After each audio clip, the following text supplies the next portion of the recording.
Le sentiment de beaucoup de nos concitoyens, c'est comme ça que je l'ai entendu, c'est de dire « vous nous avez demandé des changements à nous, vous avez très peu changé. Vous êtes toujours avec les mêmes, organisés de la même manière, on n'a rien vu bouger. » Ce n'est pas faux. De changer Carnet notes à la main, dès les premières minutes du discours, les déclarations du président suscitent de vives réactions chez ces gilets jaunes. On n'a pas touché à la retraite. La retraite, on a tous cotisé pour la retraite, on n'y touche pas à la retraite. Pendant 45 minutes, une quinzaine de mesures sont énumérées. Réindexation des retraites ou encore pacte territorial. Décevant pour ces gilets jaunes qui restent sur leur faim concernant les questions de démocratie et de pouvoir d'achat.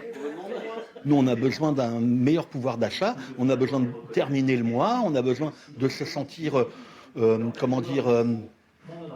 épaulé par le président. On n'est pas épaulé.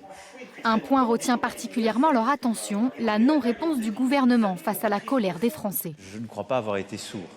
Par contre, nous sommes un pays où les désaccords s'expriment toujours avec force, les protestations sont toujours là, et où l'unanimité n'accompagne que rarement les transformations qui sont à faire. Il donne le sentiment d'avoir quand même entendu, c'est-à-dire qu'il est capable de décrire assez fidèlement l'état de la société, même la détresse des gens.